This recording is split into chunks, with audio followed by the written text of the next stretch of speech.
No, it's slow. Oh. Hey, this is Ty. And this is Joe. Welcome back to the 2B podcast.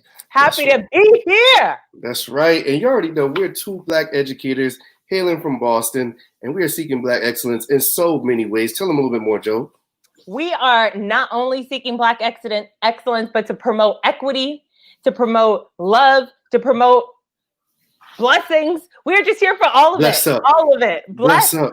Yes. That's right. That's we're here for your dinner accompaniments.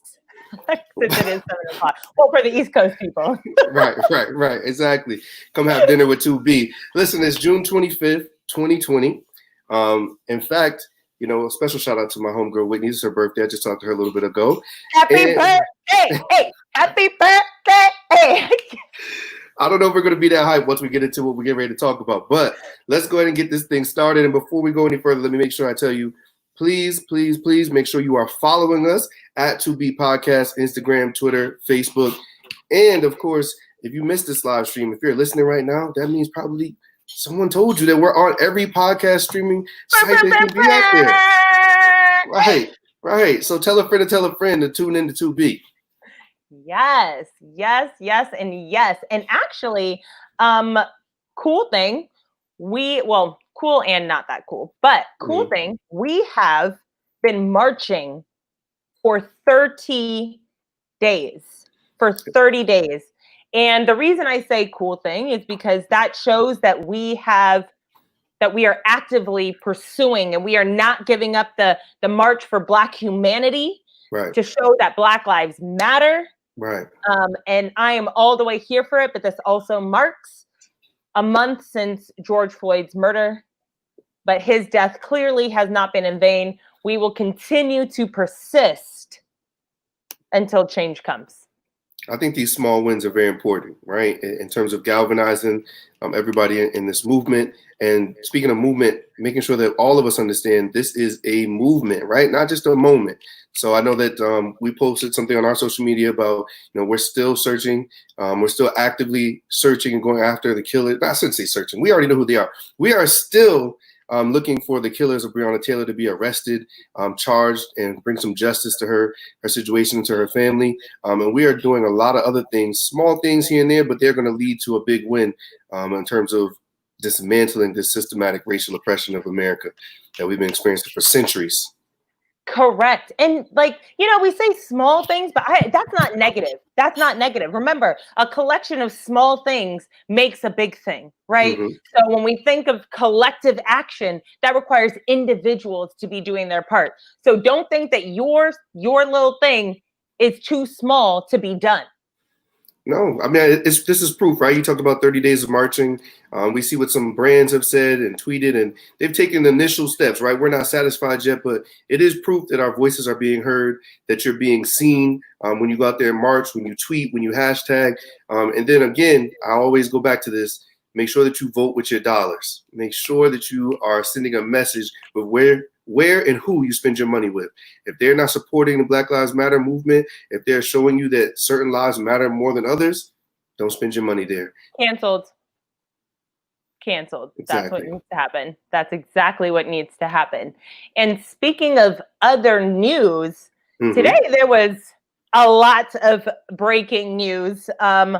So we have some guidelines of how we are going to reopen our schools. And for those of you who are not part of BPS, a little tidbit, this is what it looks like. Desks will face forward, can't be more closer than 3 feet, but there's no class maximum. Students will eat breakfast and lunch in their classroom. We're not requiring temperature checks before entering the building or mandatory COVID-19 checks. So tell us, Ty, how are you feeling?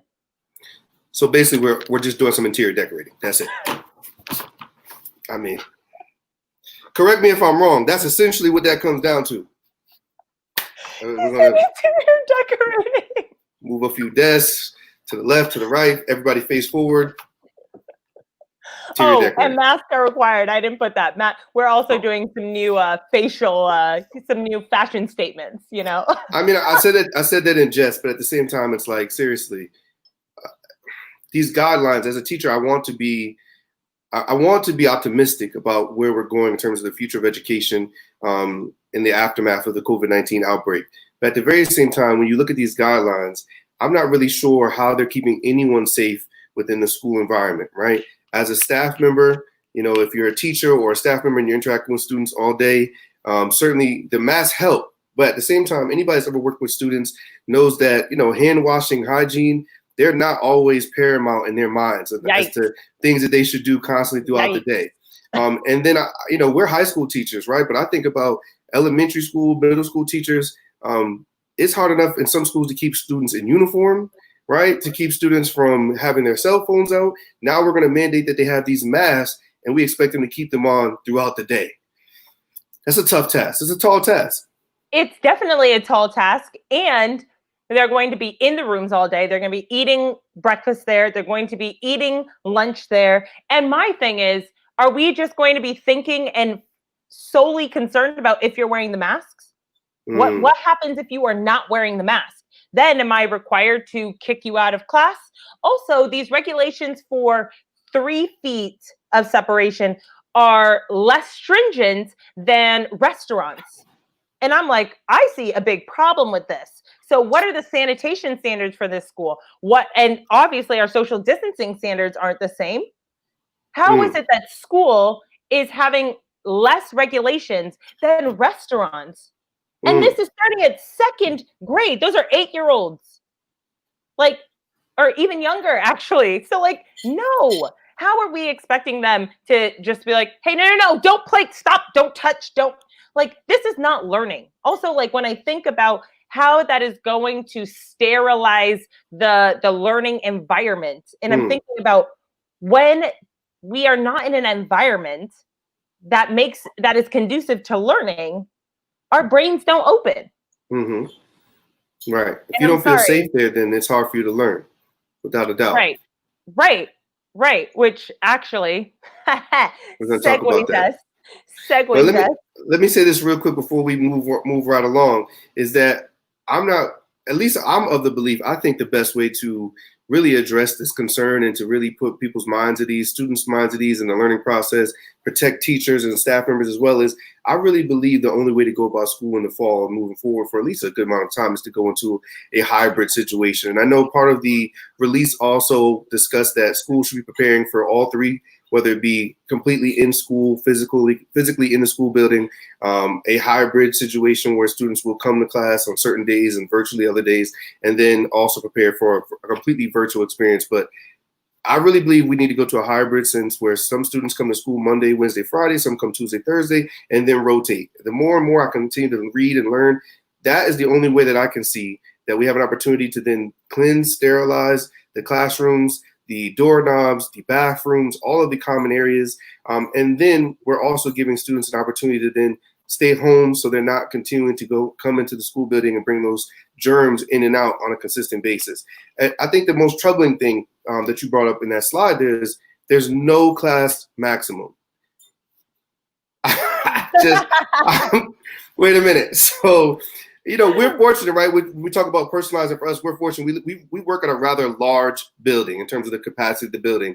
But many schools, especially in the Northeast, they're older buildings. So the actual classrooms are very small. Some classrooms have been converted offices. So you're telling me we're going to have 3 to 6 feet. Seriously, right? We're going to have 3 to 6 feet of separation in certain closets that have become classrooms. And there's no maximum on the amount of students in your class. So I was listening to Radio Boston and Jeff Riley was speaking, and essentially he said that the reason there's no maximums is because, in case there are bigger classrooms, you can have more people. But I'm still I still think there should be a threshold. Just like before, it was no gatherings larger than 10. For example, at restaurants, most places you cannot make a reservation for more than 6. I think on Monday it might have gone up to 10, but you're telling me in a classroom I can have my same class size if my classroom is big enough. Again, I'm just not understanding why the regulations are so lax. And to go to your point about teachers having to prep for 3 things, like, I hear you. We understand that the future is unknown, but we also are professionals, and we truly take pride in what we present. Presenting us with 3 different things to plan for is how? It's difficult. It is very, very difficult. Very difficult. And you know what? To all, and this is just an aside, but to people who are like, but you have summers off. No, we don't. Okay? Okay. Just had to put that out there. I'm sorry. Just had to, you know? And then one last. Mm. When you think, because actually, Ty, you're the person that inspired this thought. White people from affluent places are going to be able to keep their kids home. And Black and brown people, those families that don't have that luxury, are going to have to send their students to school. When we think about who has been affected the most by COVID, who has been dying the most by COVID, it is Black people. Then it is brown people. And who's going back to school in these kind of like, iffy environments? Black and brown people. That's a thought. And I think that, you know, really when I look at those guidelines, it's really showing me that there's a lack of care and concern for the staff, for the teachers, right? Because somewhat from what we can tell from the numbers, and again, things are fluid. So if we're hearing this later, maybe this has changed by then, but that for the most part, children have been fairly immune to COVID-19. They've been asymptomatic, I should say. So their interaction is not necessarily going to spike the levels for them. But there are definitely staff members that I'm sure that are high risk based on their pre-existing conditions. But more so than that, what you just spoke about is it's important to note that whether it be staff members or parents, these students, these young people are going to be going home after interacting with each other, after interacting with staff at school, after taking public transportation, especially in urban areas. So that's another opportunity for contraction. And then going home to their family members who, again, are possibly high risk or just older. So they're more susceptible to contracting the COVID-19 virus and not being asymptomatic to it. So it is really problematic to think that we're going to go back to school and not have any sort of limitation on the amount of people in a room. And then I also think, and this is hopefully going to segue us into our conversation tonight, is I wonder how soon will be the first call, a disciplinary call for a student not wearing their mask. And how does that then escalate? Right? Because I can see it coming right now. A student refuses to wear their masks. They keep taking it off, whatever the case may be. Maybe they're playing around a little bit too much. And then that call is made saying this student is disrupting the class. And the SRO, the school resource officer, comes into the classroom to address the situation. What happens then? Well, I think we know what happens then. Student gets removed from class, loses learning time, and the teacher's expected now to have prep to hybrid lessons. But like the student loses learning time. The student is going to be taken out of class. The student is probably going to be punished.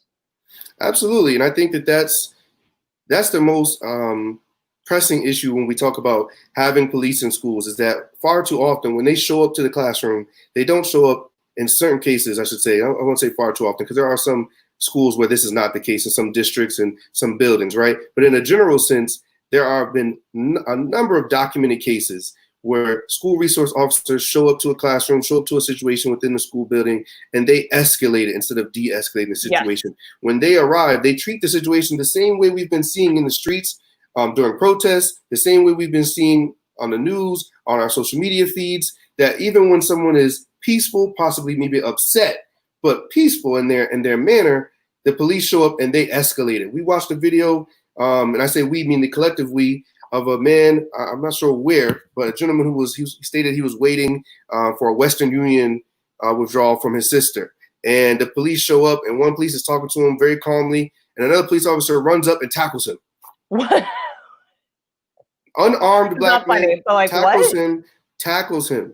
I'm sorry. I wish I remembered his name at this moment. But it's situations like that where I think that some people think that, oh, well, that only happens in the street. That only happens in, public places. No, that same sort of condition is the same sort of, the same sort of behavior is conditioned into the police, where they do the same thing in schools, where all you have to do is search hashtag police in schools, hashtag school police, and you will find video after video of police officers slamming kids to the ground.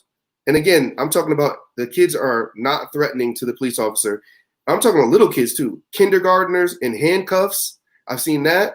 These are situations that have been perpetuated for far too long. And the same fight that we have in the streets for the way that police are brutalizing citizens, specifically Black and brown people, we need that same energy when it comes to the way that police handle situations within the school building. Agreed completely. So like this defund the police movement also needs to happen in our school buildings. 100%. And thinking back to something I said about how are these masks going to affect the learning environment? Mm-hmm. How does police in your place of learning affect your learning environment? The funny thing is, I think depending on your circumstance, your perspective, for some folks, police presence does provide them with a sense of safety. But I'll speak for myself, and I won't speak for anyone else, but when the police are around, I don't feel safer. I'm threatened. I am at that point being more cautious. I'm more aware of how I look, how I'm acting, what I'm saying than I would normally be, because I recognize that for whatever reason, being a big Black man, that they see me as a threat, right? I've never been arrested. I have no criminal record, right? I've never even had a run-in with the police, none of the sort.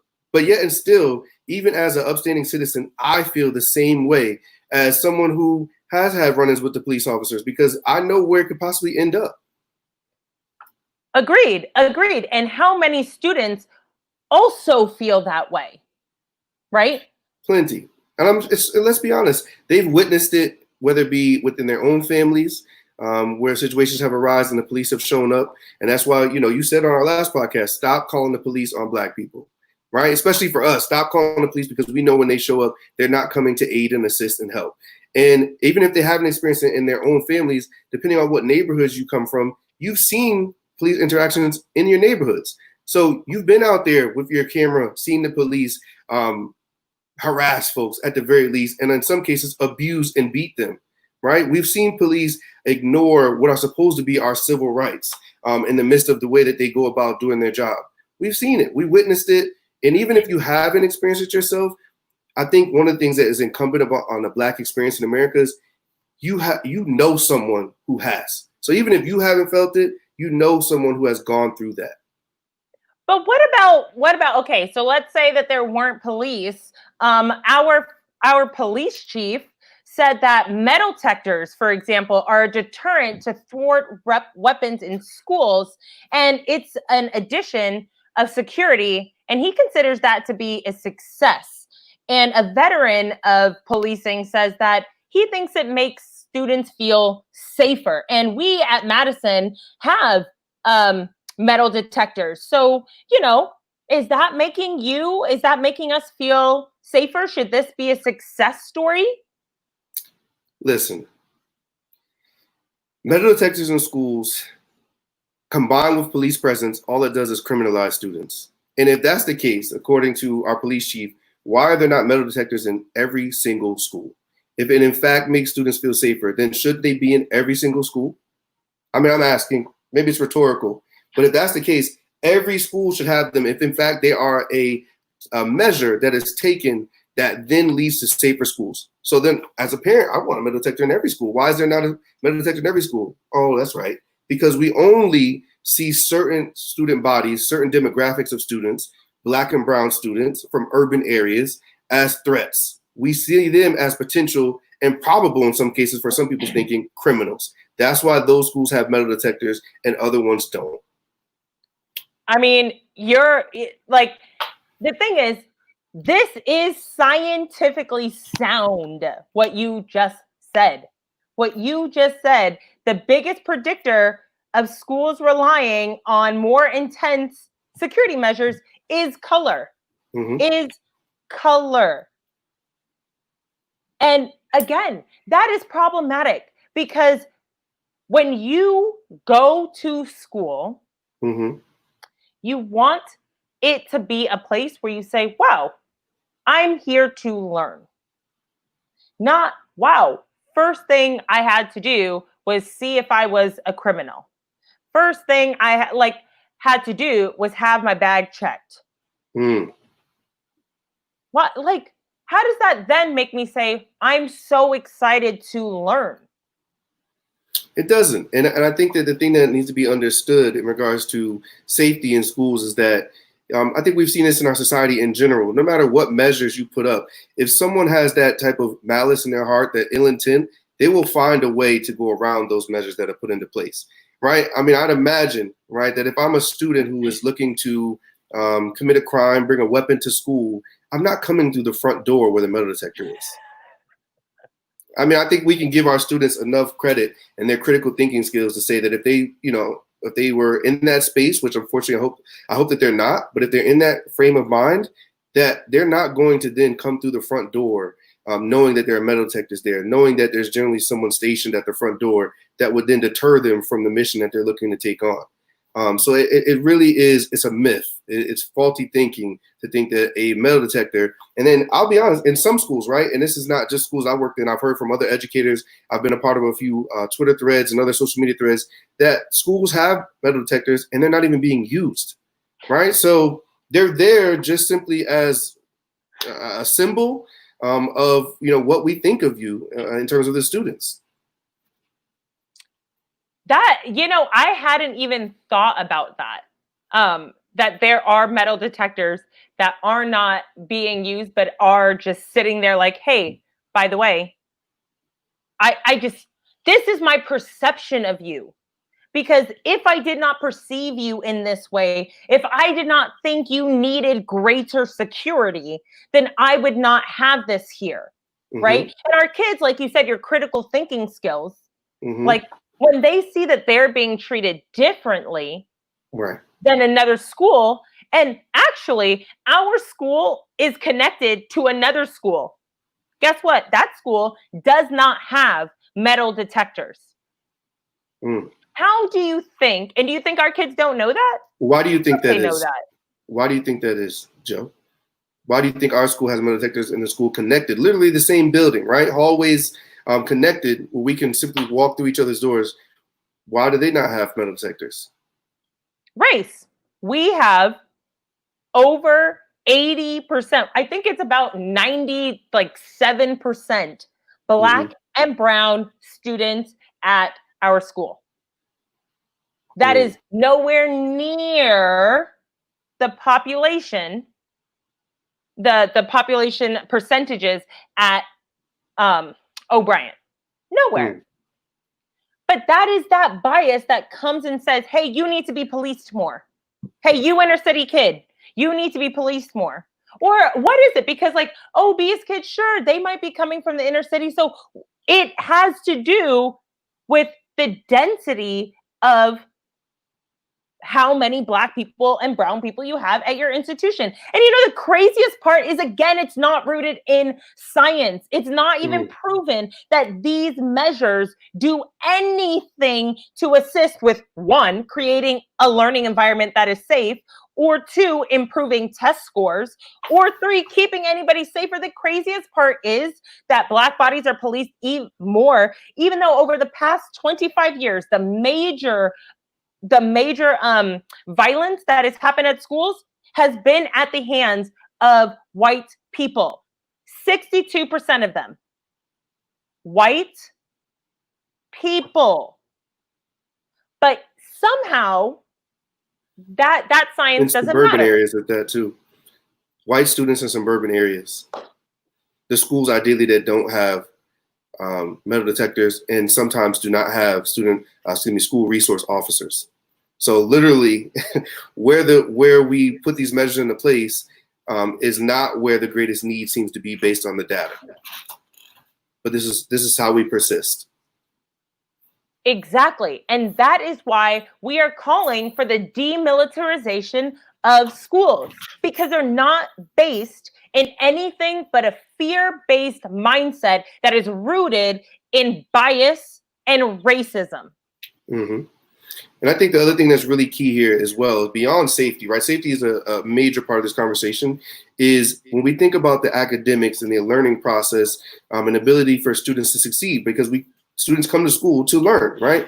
And what happens is for folks that are not educators, I want them to understand that when we have school resource officers and they become involved in situations, whether it be a dispute with another staff, or with a staff member or a teacher, a fight, any type of situation where the school resource officer is brought to the forefront, that punishment, that ending, the resolution is now handled a much different way. So, for example, if a student gets into an altercation with the teacher, and I don't mean physical, I mean a verbal altercation, and the dean or the principal or another staff member handles that situation, oftentimes that punishment is going to then be considered along with their academics, right? So how many days away from the classroom are they going to miss? How much learning are they going to miss? How can we still facilitate their learning if we decide to suspend them, or in-house with schools to still have that? Or, detentions. There's restorative justice practices where we can talk this situation out. When a police officer shows up, oftentimes, as I mentioned before, they're escalating the situation. So their education, the student's education, is not considered. It's not a priority for that officer. What they're coming to do is to simply cease the situation, whether that means arrest, jail time, a ride down to the precinct. They're not considering that student as a learner. They're considering that person, that kid, as a potential criminal. It's a very different mindset. Absolutely. And that is why, about safety, we're not saying, hey, take out the SROs and leave a void. No, we're saying fill that void with people who have that student's best interest in mind, who want to look at the barriers they have to learning and say, hey, how do we fix this so that you can be the best learner that you want to be? Because the truth is, they want to succeed. Right. And they will if they can. And we need to remove those barriers. We need to be assistive in helping them figure out what it is that they need. And if it's emotional, let's get them with a therapist. Let's get somebody helping them at home. And no, I don't mean like calling in DCF, because some people say like, oh, helping them at home. You mean, no. There are liaisons that help, right? And this is what we want to do with the funding. This is exactly what we want to do with the funding. We were actually in a great meeting earlier, and this is something that I think everybody needs to know, kind of what we're talking about, is that we want to take the $4 million that is given to these resource officers, and we would like to hire teachers. We want to hire psychologists. This is in Boston you're referring to, right? Yes, this is in Boston. Because right now they are given $4,000 4.6, yes, thousand, right? Right. We got you. We need to take this away and hire people. And yes, thank you, Marty Walsh, for cutting $3 million from their overtime budget, but we need more, because with that money that is already being spent, so we're not saying go find new money. With that money, let's hire a teacher, let's hire psychologists, let's get some partners who are going to see these children as learners, like you said, Ty. It's a great point, Joe, because students need supports. Right, that's what it comes down to, and this is at every school, every level. Students need supports. Families need supports, clearly. But when the student comes into the school building, they should feel as a part of a community, not an outsider that's showing up to just take class there. And one thing that we have to understand is that whenever it's the same thing in society, right? Like nothing changes when we go into the school building, from the streets to the school. It doesn't change. The support that is needed in the street, right, whether it be financial, emotional, health-wise, the same support is needed for our students in the school building. And taking students to jail, arresting them, giving them juvenile criminal records, it does nothing to get at the root cause of what actually upset them, caused them to act out, caused them to get into a dispute or altercation. That doesn't address that at all, right? That's one of the reasons why both of us are big proponents of restorative justice practices. because it gives the student, it gives the student an opportunity to repair the harm that they've done. Or in some cases, it gives the staff member an opportunity to repair the harm that they've done, because we're not always right. And that's something that has to be addressed as well, is that just because we're older, just because we're supposed to be seen as the authority person in the classroom, in the hallways, doesn't mean that we handle every situation correctly. And there are times that we need to repair the harm that we've done to students. I know that I've come into the classroom before and apologized for things that I said or the way that I went about a certain process, or in an effort to gather the attention of the classroom, I may have done it in a way that I think was harmful. So I needed to take a step back and say, you know what, you guys are right, I was wrong. Thank you for saying that. And thank you for being an educator who is willing to admit wrongdoing. That modeling is necessary. That modeling of like, hey, human, we're all going to mess up. Thank you so much for being like, hey, it's okay that I messed up. And I want you to know that you were right. Because students know that. And then when the teacher refuses to back down, they are actually escalating the situation. It's like, no, the student is right. The student, like, respect the student enough to say, hey, actually, you got that one. Exactly. And back down. Too often, I feel like we as teachers are not forced to reconcile what we did to cause the escalation in the first place. And I don't really appreciate that, because very often it is us who look like the child in the situation, who are not using our coping skills and our strategies during this situation. We're the ones with all the training, right? Authority. What'd you say? Right. We're the ones with all the training, right? We're the one with the teacher education program that we went to, the college degree, the professional developments, the hours of workshops. That's us, not the child. So we should be, as you mentioned before, we should be modeling and leading the way. I want to bring up a comment here that from Christian Lopez, one of our former guests, a great friend of the podcast. And he says, SROs serve only one purpose, which is to arrest our students. And I think that, another point, I want to take it a step further, because not only do they come and escalate the situation, but something I mentioned on one of our posts on social media on our Instagram page is that when school resource officers come to the situation, I wonder, either consciously or subconsciously, do they realize that they are a cog in the school to prison pipeline? Because that's truly what it is, right? They're already creating a certain feeling around their presence with a student, right? Especially for young Black and brown males more specifically, but females too. Let's not act as if they're not young women who are being abused and brutalized as well at the hands of the police. But they're creating a certain feeling. And then beyond that, now, when there are interactions that are happening in the street outside of the school, again, like I mentioned, it's already creating a certain level of tension in that individual. Because I feel it. Right. Agreed. And the thing is, there is a way that we could have community liaisons. So some people are like, oh, but my SRO was awesome.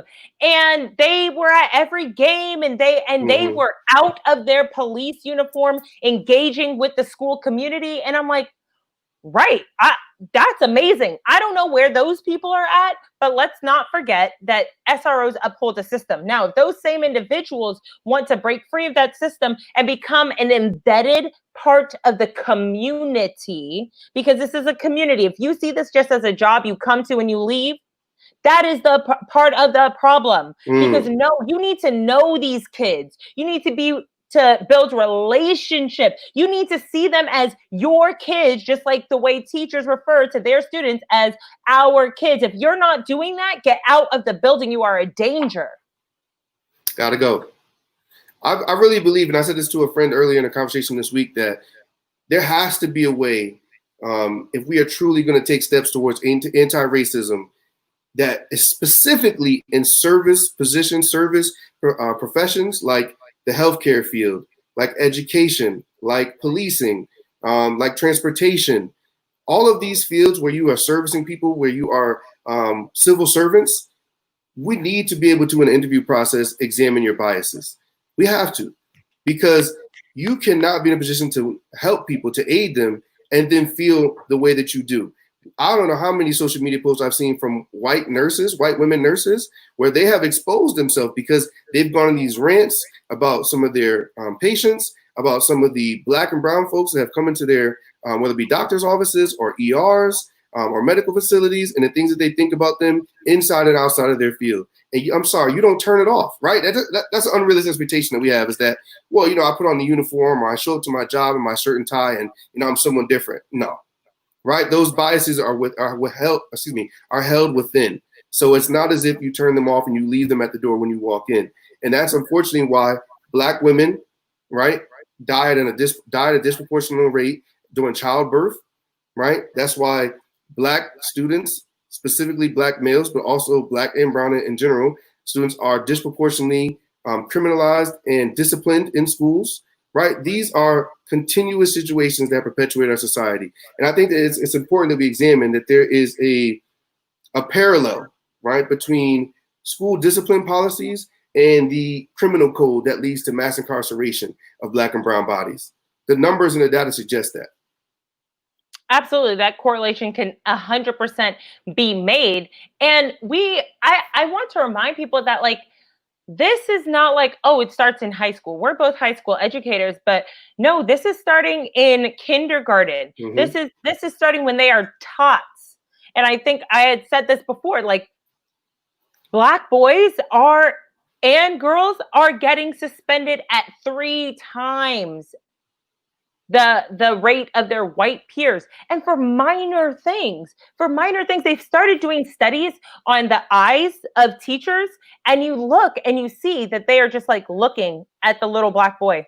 Mm-hmm. Like, they're expecting them to do something wrong. When you survey somebody for that long, guess what? You're going to be right. They're going to do something wrong. Nobody's not going to do something wrong, right? But you've been watching for so long, and your mind has said, oh yeah, you're going to mess up. You're going to do something. That when that little boy does something, that little Black boy does something, you're like, see, I knew you're a bad kid. I don't even know that they're necessarily doing something wrong. You just are looking for any excuse to reprimand them, right? Tapping your pencil for too long, send out to the classroom. For not having your uniform properly worn, your shirts may be untucked in the back, out of the classroom, or certain schools give demerits for instances like that. You didn't sit down in your seat fast enough. You didn't get to the work right away. Demerit, sent out, call home, suspension, detention. It's continuous, right? Because these teachers, these staff, these schools breed a culture of criminalization of Black and brown students. Yes.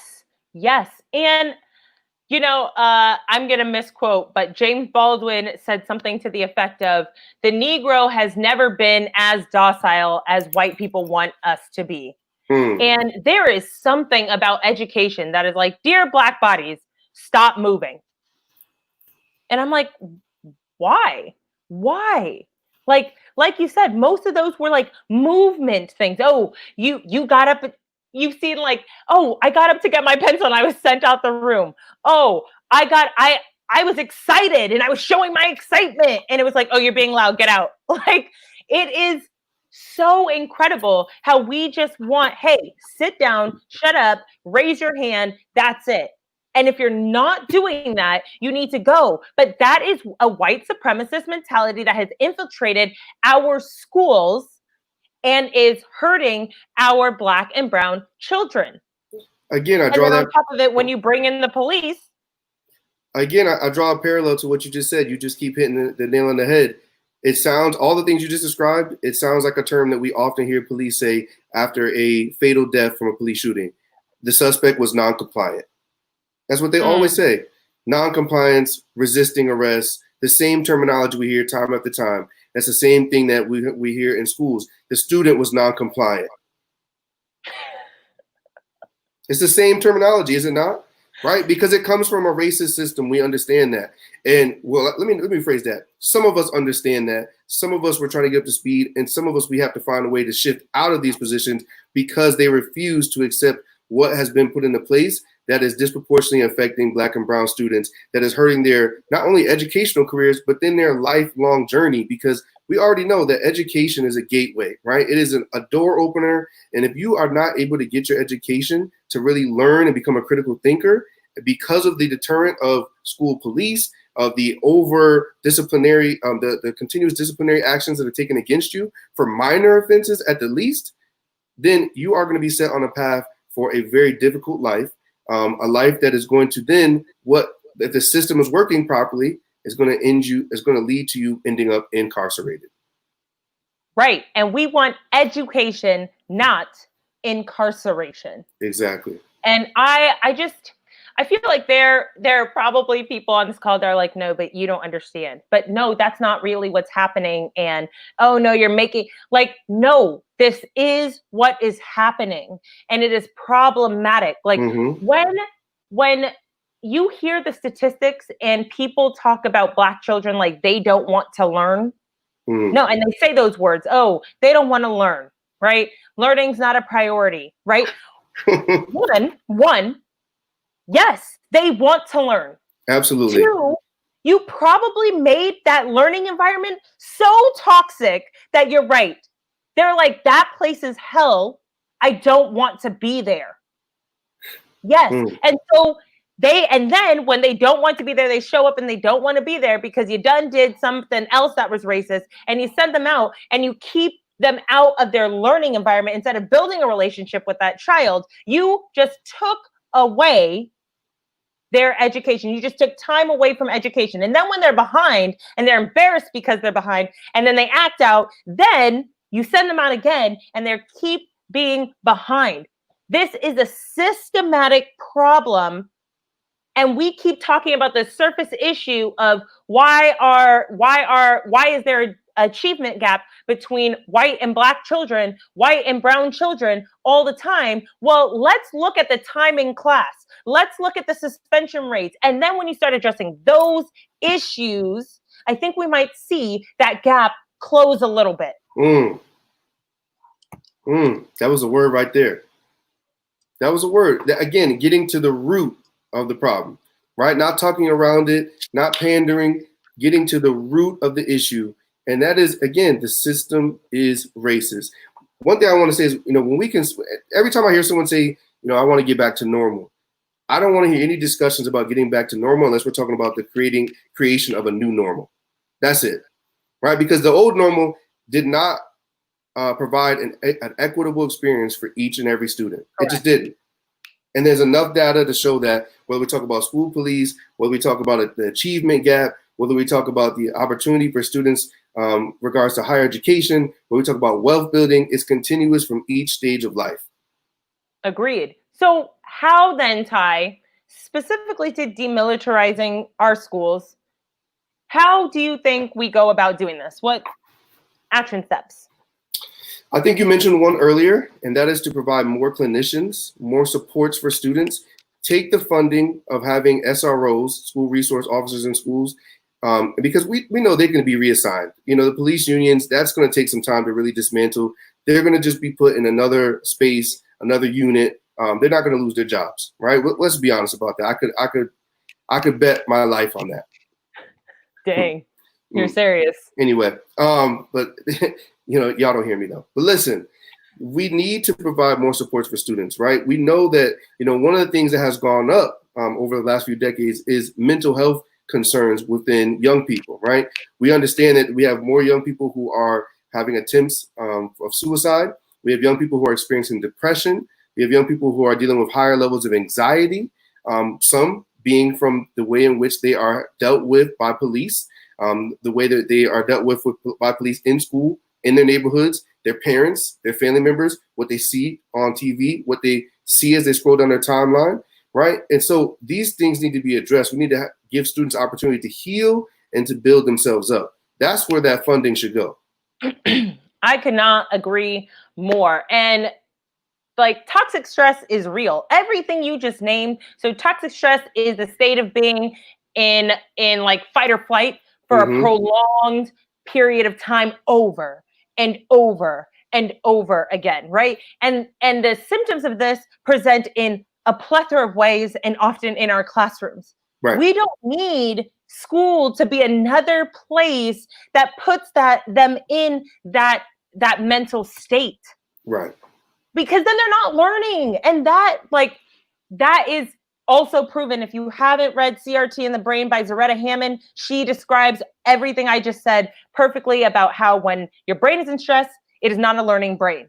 So you know my recommendation for demilitarizing BPS, and you actually alluded to it earlier, Ty. You said you bring with you your mentality. When you put on the suit, the uniform, Mm-hmm. you still keep that mind. You don't switch out. Right. And my thing is, you need to demilitarize your mind. You need to stop thinking that Black and brown people and bodies need policing more than others. And how do you do that? You check your biases. You check, why do I even think that they need the police? Because that's your bias right there. No, but Black people need to be policed more. Check your bias. Why do you think that? What have you experienced that made you think that? Why are you applying it to all people, to all Black people, right? Why don't you say the same thing about white people, right? Well, perhaps, Joe, maybe I'm a little bit more pessimistic than you because I think you're making an excellent point. But I wonder, what's the incentive for some police officers to do so, right? When they're so protected by their police unions, by their bosses, when they've received certain trainings, what is their incentive to actually check their biases? What is their incentive to act and go about their duties in a different way? I'm not sure that there really is. And you brought up something about mental health. What we've seen in several situations when police show up in regards to calls for mental health, and that's part of the problem right there, is that we have allowed police to be called and respond to every single type of situation. And that needs to stop, right? Especially in regards to concerns for mental health, because police are not trained to deal with mental health situations, academic, behavioral risk factors. They're not trained on any of that. And if they are, they certainly don't display it. So they shouldn't be called in those situations. Non-life-threatening situations, police should not be involved. That's when we should have, a crises team of clinicians, of therapists, of social workers, of counselors to be able to come and discuss and talk with these people that are in the midst of that crisis to bring them back to a level where they can be, they can have a better understanding of what's going on and what led them to that place. And I think the other thing about it is when we think about the supports we're talking about we're providing for students, that if you provide it for the student, you also should then extend it to the families, right? Because these families, are where the students are coming from. They spend more time with their families than they do at school, especially when we think about the weekends and the summers. And if they're experiencing conflict at home with their families, a lot of it is due to conflicts raised around their impoverished situations, in regards to not being able to have healthy relationships. These are tools that we need to provide for people, not only their students, but again, their parents and their families along with them. Oh, I love that, because I think that too often students' families are left out of the equation. And the truth is that is a huge part of a student's life, right? And if we can go in there and assist there with some of the things the toxic things that are happening there, oh my goodness, it will be transformative for them, not only for the family, but also for the student. And the thing is, it's like, again, education is necessary on both halves. And I don't necessarily mean schooling education on what resources are available to them, what things in their area, how can they get help in the ways that they need it, what therapists can they have, what can they get under the insurance that they have, how do they even get insurance? These things, these basic fundamental things. When I'm hungry, where do I go? When I'm hurt and I don't have insurance, where can I go? When I think I might be in trouble and I'm nervous to call the police, where can I go? And I think that these are resources that, instead of calling the police, if we use that $4 million for psychologists, for partners who can go out into the world and help, we would see not only our children being transformed, but their communities. And that is the goal. The goal is obviously to have our kids empower the communities from which they come, right? That is, right. To me, that's the goal of education. But also to what you said about the incentive of police. And maybe I'm an eternal optimist. Yes, will there be people who are not hearing it, who are going to keep their minds shut? 100%. And that is in every field with every person, right? However, I do believe that there are people who went in to the police profession to protect and serve. And they meant all people. And they may not have realized, like, oh man, I've been kind of being messed up to Black people. And I didn't realize that the reason was because I needed to check my bias, right? And I think that there are those people. Now, that doesn't mean that the system is not fundamentally flawed, because I'm often not talking when I say, like, get rid of SROs, defund the police. People want to bring it to this individual level. There are amazing people in this profession, full stop. But the system is broken. And I'm sorry, amazing person. No, you cannot uphold this broken system. So you've got to go too. And it's not personal. But you got to go. It's not broken. It's working right. It's working right. Well, I hear you. And we thought it was broken, but it is actually working and operating at its highest capacity. And to your point, I think that we don't. So I think as a Black person, I'm caught in between a rock and a hard place in the sense of I'm happy. Not even. I am. It's hard to find the right word. I will say I am content with the amount of support that the Black Lives Matter movement has gotten at this point.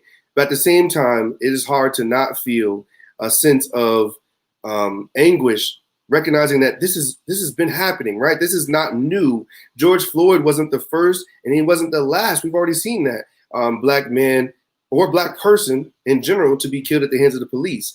But at the same time, I understand that the path towards anti-racist or creating an anti-racist system is arduous, but it's one that we must still continue to forge. And I want to make sure that we provide this information before we get out of here in a little bit, is that there are examples of places where the cities, the towns have already begun the defunding of the police process, right? So in Minnesota, where George Floyd was killed, in Minneapolis, let me be more specific, they have already announced that they are going to go back to school in the fall, however way they go about it, without police in the actual hallways. So it took this level of protest and this level of notoriety towards this situation for people to wake up, but it's happened. The same thing in regards to Portland, Oregon. Their superintendent Guerrero, I believe is his name, mentioned or gave an announcement last week that they will discontinue the regular presence of school resource officers in their schools in Portland, Oregon.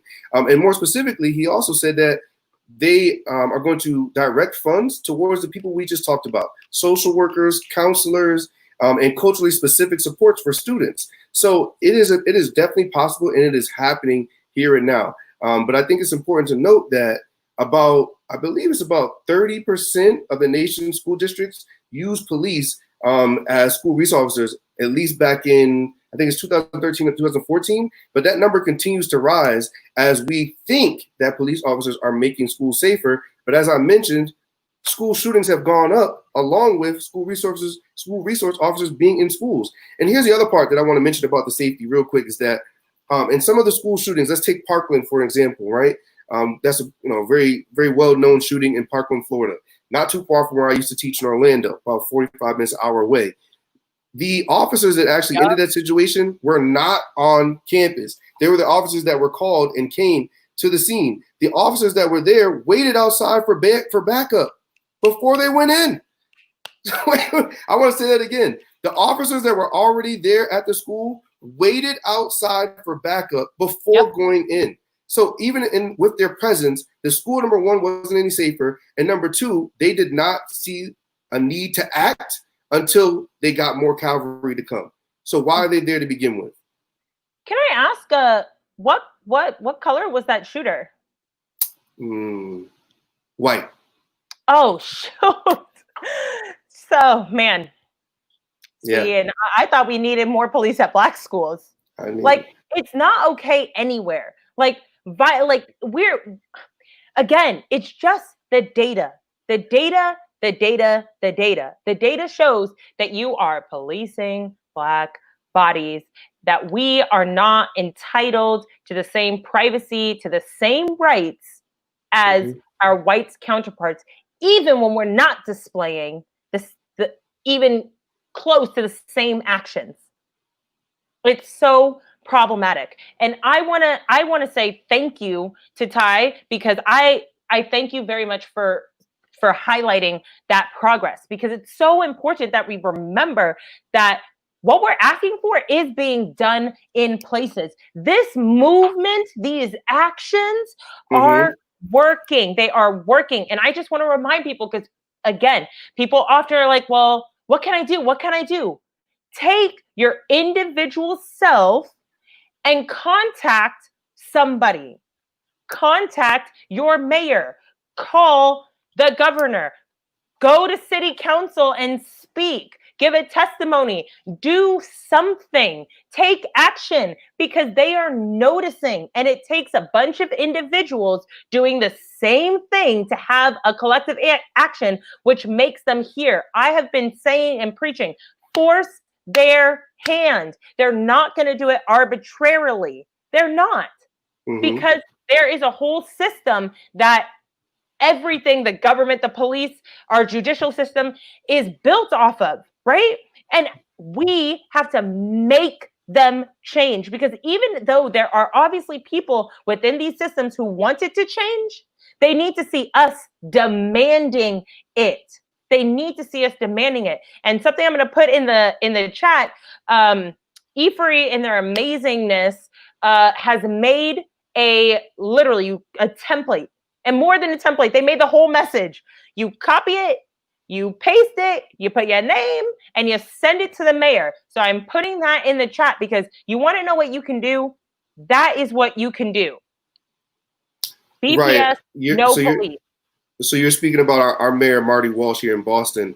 So absolutely. And one thing about Mayor Walsh is that he has been on record that he's listening, right? He stated that he is listening to the public, that he understands that there is a system in place that is preventing Black and brown people from escalating their lifestyles, being able to prosper. He was talked about in regards to providing more supports and more funding towards small businesses. He's talked about in regards to healthcare and in regards to being able to provide food for those in need.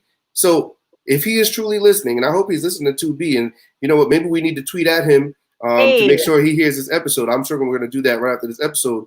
And as you mentioned, Educators for Excellence, E4E, created a template. Please, we're going to do so under our moniker as well as our individual names, and email Marty Walsh. Because if he, in fact, as the mayor of Boston, is listening, the more emails that he gets to his inbox, the more calls to his office, he will see that this is a demand of the citizens of the city. And as you mentioned, being quiet has not gotten us anywhere. It has really showed us that we're complicit, unintentionally complicit in this issue, because we've decided to be silent about it. But that time is long gone. No longer will be silent. We will continue to speak out and speak up, because just like we're continuing to speak out and speak up about Breonna Taylor's killers, one has been fired. We're looking for 2 more to be fired, then charged, then brought to justice, and then incarcerated. The same thing in regards to our city here in Boston. We're looking for actual change to happen. And the only way we're going to do that is by taking action. So again, I always encourage people several things. Make sure that you show up when it's time to vote, not just in November, but at your local elections. Take action, right? Retweeting, posting, sharing, those are great steps. But go a step further. Email, call, right? Show up at their offices and let your presence and your voice be heard. And then lastly, vote with your dollars. I can't stress that enough. Companies, specifically in corporate America, they will really take notice when your dollars stop rolling in, because you no longer support them, because they have expressed to you that they don't support the causes that matter to you. Absolutely. And mine are decolonize and demilitarize your mind. Check yourself. Check your bias. Why do you think these thoughts? Why do you think Black people require this? Why do you think that they deserve this? Check yourself. Have conversations with others so that you are checking them too. And we are gaining consciousness as a collective. And yes, please be a conscious consumer. Please be a conscious consumer. America has never reconciled with the trauma that they have caused to Black people. From the first days that they brought us over here as slaves, they have never provided us with reparations. They have never spoken and truly admitted to the trauma, the hurt, the systems that they put in place that actually have contributed to the deficit in terms of the wealth gap, in terms of educational achievement gap, a gap in every area. And yet Black people continue to prosper. And it seems as if each time we take a step forward, cross another hurdle, they place another barrier in front of us. In America, this is the time now. It's time for you to come to the stage and reconcile with what you've done. Say no to the status quo. So a couple announcements before we leave. This is heavy, but guess what? It is the end of the school year. That was on Monday. So E4E is having a celebration. We're going to have a game night. So if you want to register, please do. That is bit.ly E4E game night. I will also put that in the chat. And once again, right there, you've got it. Please email the mayor of Boston for the demilitarization of BPS. Please, please, please do that. We will absolutely keep sharing that link too. Yes, we are going to keep sharing it. And I want to end us with this amazing quote. And it says, schools are safe when young people build strong, open, and positive relationships with adults in their building. And that's Kessie Foster, the New York coordinator for Urban Youth Collaborative. Absolutely. Building relationships is key. Right. Absolutely. Let's come together. Again, before we leave, make sure that you're following us on all of our social media platforms, Facebook, Twitter, Instagram, @2B Podcast. And again, if you missed it, or maybe you really, you know what, you should just share this link, right? If you're watching right now, if you're listening, share this link through your Facebook or YouTube, and make sure that you know that other people are learning, listening, and they're gathering this information that we're putting out to you each and every week on Thursdays at 7 p.m. And until then, remember to be good to yourself, to be true to yourself, to educate yourself. That's right. Bye, y'all. Bye.